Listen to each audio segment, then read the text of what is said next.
Welcome back to alpha GS classes. तो आज का जो टॉपिक है शासन के अंग, बहुत इंपॉर्टेंट चैप्टर है, कृपया इस पर ध्यान दें। तो कहा जाता है कि किसी भी राजनीतिक व्यवस्था चलाने के लिए उसके पास जो महत्वपूर्ण चुनौतियां होती है, वो अगर बात करें तो उसके पास तीन महत्वपूर्ण चुनौतियां होती है। तीन महत्वपूर्ण चुनौतियां कौन कौन सी होगी, चाहे वो लोकतांत्रिक व्यवस्था हो, राजतांत्रिक व्यवस्था हो या ब्यूरोक्रेसी हो। तो उसके पास जो, या तानाशाही जिसको कह सकते हैं, तानाशाही तंत्र हो या धर्म तंत्र हो, तो उसके पास जो है ये समस्या आती है। वो समस्या कौन कौन सी होती है? ये होती है कानून बनाना, कानून बनाना। दूसरा, कानून के अनुसार बनाए गए जो कानून होता है, कानून के अनुसार शासन व्यवस्था करना, शासन व्यवस्था व्यवस्था चलाना। ठीक है। और तीसरा जो है न्याय, सबसे इंपॉर्टेंट है न्याय। राजा भी होता था, राजतंत्र भी होता था, वहां भी न्यायिक प्रक्रिया थी। राजा मुख्य न्यायाधिकारी होता था, राजा ही कानून बनाता था, राजा ही कानून को लागू करता था, उसी के अनुसार शासन चलाया जाता था। तो राजतंत्र में ऐसी समस्या थी कि उसके पास जो है तत्काल उसका समाधान मिल जाता था। लेकिन जब लोकतांत्रिक व्यवस्था आई तो ये समस्या सबसे ज्यादा उभर कर आई। अब समस्या उभर कर आई तो कहा जाता है कि जनता का शासन, लोकतंत्र स्थापित हुआ। लोकतंत्र में स्थापित होने के बाद जो है कहा गया कि जनता के द्वारा चुने गए जो है लोग जनता पर शासन करेंगे। अब जनता पे शासन करेंगे तो समस्या है कि कानून कौन बनाएगा? कोई राज्याधिकारी तो है नहीं, कोई राजा है नहीं, तो कानून कौन बनाएगा? कानून के अनुसार जो शासन कौन चलाएगा? बहुत बहुत बड़ा देश है इंडिया। भारत में लगभग 1.5 अरब जनसंख्या है, तो शासन की व्यवस्था कैसे स्थापित किया जाएगा? और न्याय का जो न्याय प्रणाली को कौन देखेगा? तो इस व्यवस्था को, इस समस्या का समाधान करने के लिए अगर बात करें तो गवर्नमेंट में एक व्यवस्था की गई है जिसे शासन के अंग के रूप में भी जानते हैं। तो शासन के अंग के रूप में जानेंगे, ये जो व्यवस्था है एक कहलाता है विधायिका, विधायिका, जिसको इंग्लिश में कहा जाता है लेजिस्लेटिव,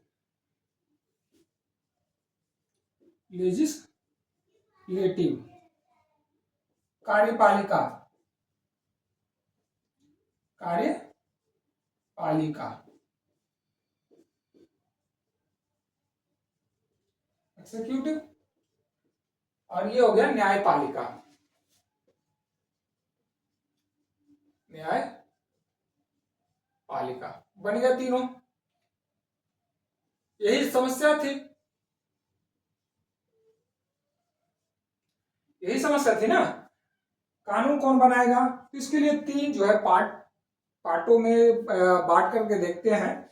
तो लेजिस्लेटिव का काम है कानून बनाना, लेजिस्लेटिव का काम है कानून बनाना। विधायिका का काम क्या है? कानून को बनाना। कार्यपालिका का काम है बनाए गए कानून, विधायिका द्वारा बनाए गए कानून के अनुसार या विधायिका द्वारा बनाए गए अधिनियम के अनुसार, बनाए गए कानून के अनुसार, कानून के अनुसार शासन चलाना, शासन चलाना। और न्यायपालिका का काम है कि बनाए गए कानून के अनुसार, कानून के अनुसार जो कानून बनाया गया है, कानून के अनुसार विवादों का निपटारा करना, विवादों का निपटारा करना। ठीक है। यह है विधायिका, कार्यपालिका और न्यायपालिका। बारी बारी से देखते हैं इसको, इसको नोट कीजिए।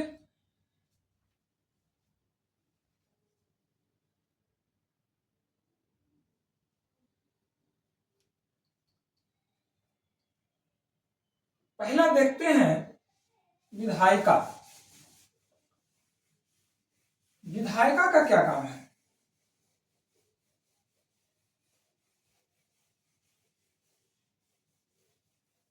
सामान्यतः जो है लोकतंत्र में जो द्विसदनात्मक व्यवस्था अपनाया गया है, चाहे अमेरिका हो, ब्रिटेन हो या भारत हो, द्विसदनीय व्यवस्था अपनाया गया है। द्विसदनात्मक, एक अपर सदन होता है, एक लोअर सदन होता है। तो उच्च सदन और निम्न सदन, जैसे ब्रिटेन में house of common, house of lords, आपका यहाँ भारत में हो गया लोकसभा और राज्यसभा। तो इसमें जो होता है विधायिका का, लोकतंत्र में क्या होता है, लोकतंत्र में लोगों के द्वारा जो प्रतिनिधि चुनकर आते हैं, जो प्रतिनिधि चुनकर आते हैं उनके द्वारा शासन व्यवस्था चलाया जाता है। और रिप्रेजेंट होता है प्रतिनिधि, प्रतिनिधि लोकतंत्र व्यवस्था, लोकतांत्रिक व्यवस्था है। रिप्रेजेंटेटिव डेमोक्रेसी, प्रतिनिधि लोकतांत्रिक व्यवस्था भारत में अपनाया गया है। ठीक है, प्रतिनिधि लोकतांत्रिक व्यवस्था अपनाया गया है। वैसे अगर बात करें कि direct democracy, indirect democracy, indirect democracy में जो होता है प्रतिनिधि रिप्रेजेंटेटिव डेमोक्रेसी होता है। ठीक है, भारत में भी रिप्रेजेंटेटिव डेमोक्रेसी स्थापित किया गया है। अब इस रिप्रेजेंटेटिव डेमोक्रेसी में जो स्थापित किया गया है, यह जो है संसद बनता है लोकसभा, राज्यसभा और राष्ट्रपति को मिलाकर के। लोकसभा, राज्यसभा और राष्ट्रपति को मिलाकर के बनता है। राष्ट्रपति जो होता है देश का सर्वोच्च होता है, देश का सर्वोच्च होता है। अब ये सर्वोच्च है, ये शासन व्यवस्था लागू करना इसका काम है। राजा है तो शासन चलाना इसका काम है। तो शासन चलाने के लिए जो है या दो सदन है, लोकसभा और राज्यसभा, इसके सदस्यों का सहायता लेता है। जो विधायिका के सदस्य होते हैं, लोकसभा और राज्यसभा के सदस्य ही विधायिका के सदस्य होते हैं। और ये विधायिका के जो सदस्य होते हैं वो कानून बनाते हैं, वे कानून बनाते हैं। तो विधायिका के सदस्य में जो होता है वो रूलिंग पार्टी के भी होता है और विपक्षी दल भी होता है, अपोजिशन भी होता है। रूलिंग और अपोजिशन, पक्ष और विपक्ष दोनों पार्टियां होता है, पक्ष और विपक्ष दोनों पार्टियां होता है लोकसभा और राज्यसभा में। और दोनों पार्टियां मिलाकर के जब जो है कोई कानून बनाता है तो कानून को बनाने के बाद जो है राष्ट्रपति के पास भेजता है। राष्ट्रपति जब अपना सहमति से प्रदान कर देता है तो वह क्या बन जाता है, कानून बन जाता है। कोई बिल बनाता है, बिल आया, जैसे आपका किसान बिल हो गया या आपका 3 तलाक बिल हो गया और बहुत सारे जो है उस पर देखते अगर बात करेंगे तो बिल पे तब उसको बताएंगे हम। पहले पक्ष और विपक्ष होता है। जब कोई बिल दोनों सदनों में पास हो जाता है, पहले लोकसभा में पेश किया जाएगा, लोकसभा में पेश करने के बाद वो राज्यसभा में जाएगा, राज्यसभा में पारित हो जाएगा। जब दोनों सदनों के द्वारा जब पारित हो जाएगा तो देश के सर्वोच्च जो अधिकारी होते हैं, ये सर्वोच्च राजा जो जिसको कह सकते हैं, वो राजा के पास जाता है कि भाई ये दोनों जो कानून बन गया है, दोनों पक्ष जो है, पक्ष और विपक्ष दोनों इस पर सहमति प्रदान कर दी है, दोनों को इससे कोई दिक्कत नहीं है। तो वो कहा जाता है, राष्ट्रपति के पास जाता है, राष्ट्रपति उस पर हस्ताक्षर कर देता है, उसके बाद वह कानून बन जाता है। तो विधायिका का काम है कानून को बनाना, विधायिका का काम है कानून को बनाना और राजनीतिक व्यवस्था के लिए जो जरूरी है उसके अनुसार ही कानून बनाना। अब कानून कैसे बनाया जाता है, कानून बनाने के लिए क्या क्या ध्यान रखा जाता है, वो आगे बताएंगे। फिलहाल जो है विधायिका की बात करते हैं तो लेजिस्लेटिव जो है कानून, लेजिस्लेटिव का काम है कानून को बनाना। ठीक है, आगे आते हैं तो बात करते हैं कार्यपालिका की। विधायिका का काम है कार्यपालिका की। अब कार्यपालिका का काम क्या है, कानून को लागू करना। अब कानून को लागू करने के लिए भी बहुत जरूरी है कि किस सिस्टम से लागू किया जाए। प्रधान, कार्यपालिका का प्रधान कौन होगा, एक परमानेंट है या क्या बोलता है टेम्पररी है ये विधायिका। कानून कोई चला गया तो जैसे कि किसी पार्टी का सरकार खत्म हो गया या बीजेपी का भी जैसे सरकार है तो बीजेपी का सरकार अगर खत्म हो जाएगा, कांग्रेस आएगी तो वो कानून रद्द कर दिया जाएगा, उस कानून को जो बीजेपी के द्वारा बनाया गया। ऐसा हो सकता है या नहीं हो सकता है, तो इस चीज को हम देखेंगे कार्यपालिका में। कार्यपालिका कार्यपालिका जो है, कार्यपालिका को अगर बात करें तो इसको दो पार्ट में बांट सकते हैं। कार्यपालिका को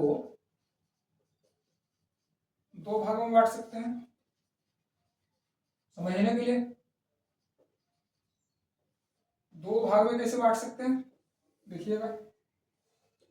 एक होता है राजनीतिक कार्यपालिका। राजनीतिक कार्यपालिका और एक होता है अस्थायी कार्यपालिका। अस्थायी कार्यपालिका इसको कहते हैं परमानेंट एग्जीक्यूटिव और पॉलिटिकल एग्जीक्यूटिव।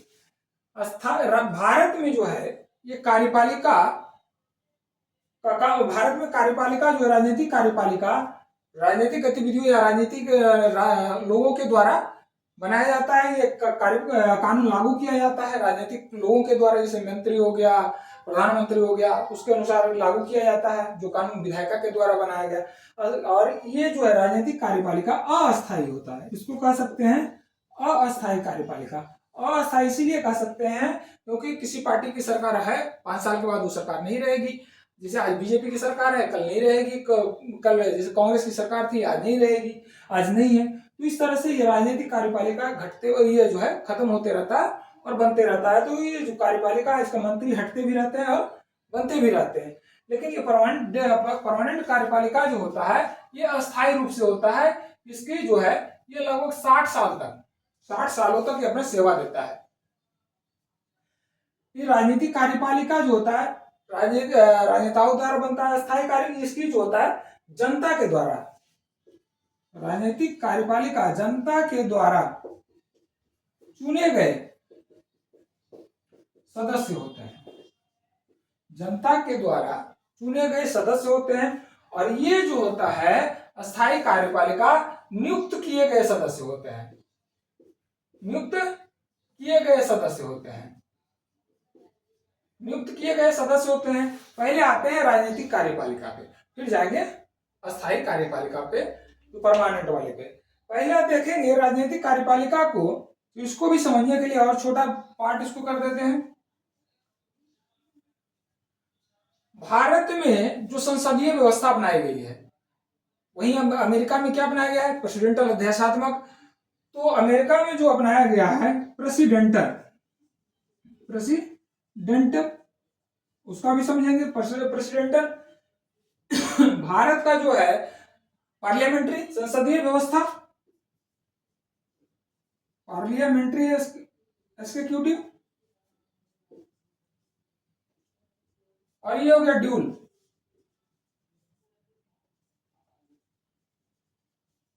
जहां दोनों पार्लियामेंट्री और इसका प्रेसिडेंटल दोनों है, वहां ड्यूल हो गया। प्लूरल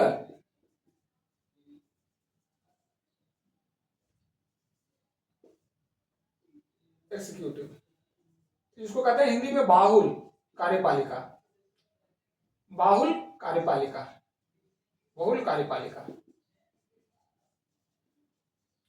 पहला बाहुल का समझ लेते हैं। इस कार्यपालिका में जो है सीधे जनता का राय लिया जाता है। सीधे जनता का राय लिया जाता है, डायरेक्ट रूप से जनता का राय लिया जाता है, जनता का सलाह लिया जाता है और उसके अनुसार कानून लागू कर दिया जाता है। जनता के द्वारा कानून बनाया भी जाता है डायरेक्ट रूप से और कानून लागू कर दिया जाता है। लेकिन ये छोटे देशों में जहां जनसंख्या कम है वहां लागू है। जैसे स्विट्जरलैंड में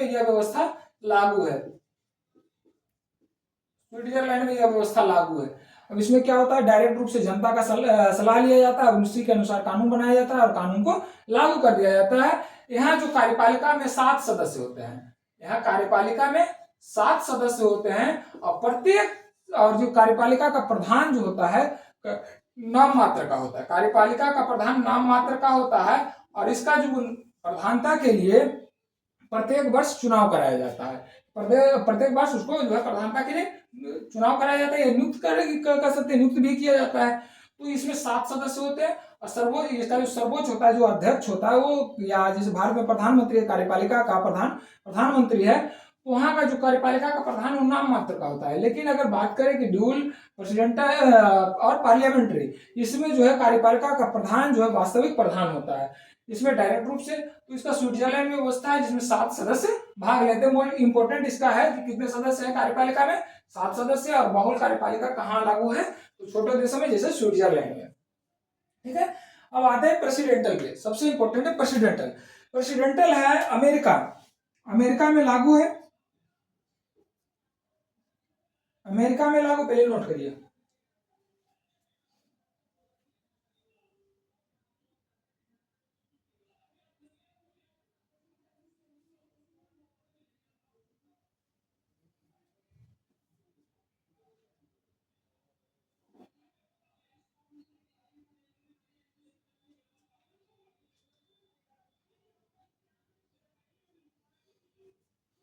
हो गया। अब देखिए इसको, अमेरिका में प्रेसिडेंटल व्यवस्था है। अब इसमें कार्यपालिका का प्रधान का चुनाव, कार्यपालिका के प्रधान का चुनाव सीधे डायरेक्ट रूप से या सीधे रूप से जनता के द्वारा चुना जाता है, लेकिन एक निर्वाचक मंडल के माध्यम से, निर्वाचक मंडल के माध्यम से निर्वाचक मंडल के माध्यम से जो है इसके जो कार्यपालिका का प्रधान होता है उसका चुना जाता है। यानी अमेरिका के राष्ट्रपति का चुनाव जो होता है निर्वाचक मंडल के द्वारा होता है। अमेरिका के राष्ट्रपति विधायिका के सदस्य नहीं होते हैं। अमेरिका के जो राष्ट्रपति होते हैं, कार्यपालिका के प्रधान जो होते हैं, विधायिका के सदस्य नहीं होते हैं। जब और यह जो है निर्वाचक मंडल के द्वारा लागू किया जाता है, अर्थात जो है इसका इस पर जो है कार्यपालिका पर, अमेरिका के राष्ट्रपति पर उसके जो विधायिका के सदस्य होते हैं उस पर उसका कोई दबाव नहीं होता है, अपने अनुसार वो कानून को लागू करता है। तो यानी ये जनता के द्वारा जो है चुना गया, जनता के द्वारा तो बराबर है कि चुना गया, और उस किसके द्वारा, निर्वाचन मंडल के माध्यम से चुना गया। किसके माध्यम से, निर्वाचक मंडल के माध्यम से चुना गया। क्योंकि यहाँ क्या है, प्रेसिडेंटल एग्जीक्यूटिव कहलाया। ठीक है, यह जो इसके राष्ट्रपति जो होते हैं विधायिका के सदस्य नहीं होते हैं। वहीं पार्लियामेंट्री में जो है, संसदीय में क्या है, संसदीय व्यवस्था में जो है, संसदीय व्यवस्था में जैसे ब्रिटेन हो गया, ब्रिटेन में क्या है, संसदीय व्यवस्था है। यहाँ कार्यपालिका के सदस्य जो होता है, पार्लियामेंट्री में कार्यपालिका के सदस्य जो होता है विधायिका के सदस्य, कार्यपालिका के सदस्य विधायिका के सदस्य होते हैं, विधायिका के सदस्य होते हैं। अब आप बताइएगा कि भारत में कौन सा सिस्टम लागू है, पार्लियामेंट्री या प्रेसिडेंटल। भारत में जो लागू जो शासन की व्यवस्था है वो कौन सा कार्यपालिका है, पार्लियामेंट्री या प्रेसिडेंटल, आप कमेंट करके बताएंगे। ठीक है, कार्यपालिका के सदस्य विधायिका के सदस्य होते हैं, यानी जो विधायिका से ही कार्यपालिका के सदस्यों का चुनाव होता है। अब इंडिया की बात किया जाए तो भारत में द्विसदनात्मक व्यवस्था है। द्विसदनात्मक व्यवस्था लोकसभा और राज्यसभा है। लोकसभा में क्या होता है, लोकसभा के सदस्यों का चुनाव सीधे जनता के द्वारा किया जाता है डायरेक्ट रूप से, और राज्यसभा के सदस्यों का चुनाव जो होता है डायरेक्ट रूप से न करके इनडायरेक्ट रूप में किया जाता है, वो भी एकल संक्रमणीय मत के द्वारा। ठीक है, तो और जो लोकसभा और राज्यसभा के जो सदस्य होते हैं वो किसके सदस्य क्या कहलाते हैं, विधायिका कहलाते हैं। और इस विधायिका के सदस्य में कार्यपालिका के सदस्य को चुना जाता है। सामान्यतः क्या होता है, कार्यपालिका के सदस्य, अब भारत की बात करें तो जो बहुमत दल का नेता होता है, जो पार्टी बना, पार्टी है, दो बड़ी पार्टी चुनाव हुआ, इलेक्शन लड़ा, बड़ी पार्टी बनी, जिसका बहुमत आ गया वो क्या बनेगा, अपना बहुमत साबित करेगा, और वो क्या होगा, बहुमत दल जिसके ज्यादा मत प्राप्त हुआ, बहुमत प्राप्त हुआ, तो बहुमत दल के जो नेता होंगे वो कार्यपालिका के प्रधान होंगे, कार्यपालिका के प्रधान होंगे। अब कार्यपालिका के प्रधान जो होंगे वो कौन, बहुमत दल के नेता कार्यपालिका के प्रधान होंगे, अर्थात जो है प्रधानमंत्री ही कार्यपालिका का वास्तविक प्रधान होता है। कार्यपालिका का वास्तविक प्रधान प्रधानमंत्री होता है, लेकिन जो कार्यपालिका है किसके नाम से अगर चला जाता है तो राष्ट्रपति के नाम से पूरी कार्यवाही की जाती है। ठीक है, कार्यपालिका का प्रधान कौन होता है, प्रधानमंत्री होता है। और कार्यपालिका के सदस्य किसके सदस्य होते हैं, विधायिका के सदस्य होते हैं। यानी कार्यपालिका के सदस्यों का चुनाव अलग से न किया जाता है, जैसे कि अमेरिका में किया जाता है कि कार्यपालिका के सदस्य का चुनाव होता है, जैसे राष्ट्रपति का चुनाव निर्वाचक मंडल के द्वारा किया जाता है। लेकिन भारत में या ब्रिटेन में ऐसी व्यवस्था नहीं है। भारत और ब्रिटेन में जो व्यवस्था है संसदीय व्यवस्था को अपनाया गया है। अब ये संसदीय व्यवस्था में क्या है कि विधायिका के सदस्य से ही कार्यपालिका के सदस्य का चुनाव होगा।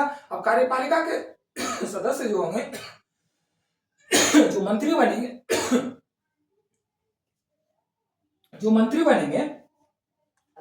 वो किसके होंगे, कार्यपालिका के सदस्य होंगे। और जो मंत्री बनेंगे वो विधायिका के भी सदस्य होंगे। यानी जो है मंत्री बनने के लिए 6 महीना क्या बोलता है लोकसभा या राज्यसभा का सदस्य होना अनिवार्य है। अब एक बात आती है कि 6 महीने का प्रधानमंत्री, 6 महीने का प्रधानमंत्री, तो भारत में एक रूल है, तो उसके अनुसार 6 महीने तक राष्ट्रपति द्वारा किसी ऐसे व्यक्ति को राष्ट्रपति के द्वारा प्रधानमंत्री के रूप में नियुक्त किया जा सकता है और उसे किसी भी सदन की सदस्यता 6 महीने तक या 6 महीने की अवधि तक उसे प्राप्त या उसको सदस्यता प्राप्त करनी होती है।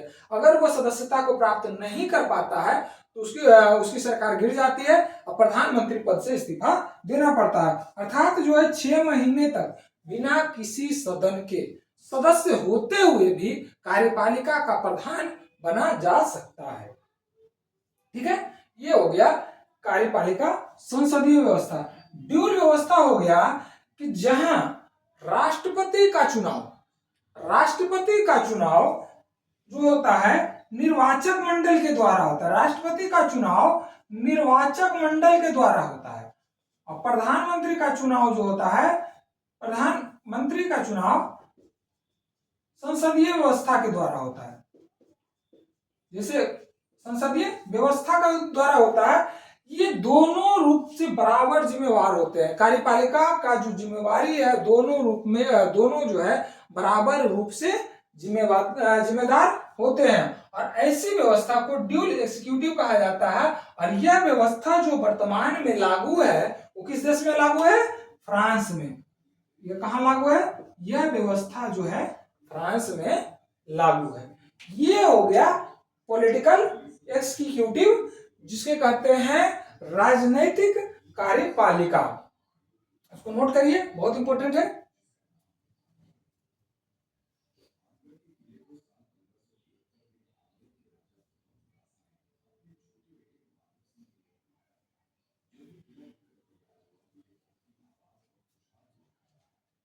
चलिए आइए अब आते हैं अस्थाई पे।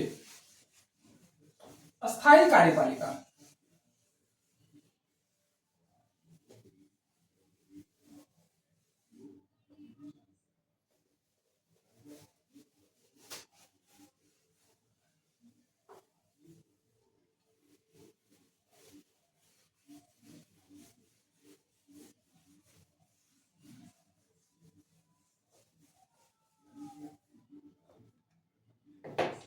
अस्थाई कार्यपालिका।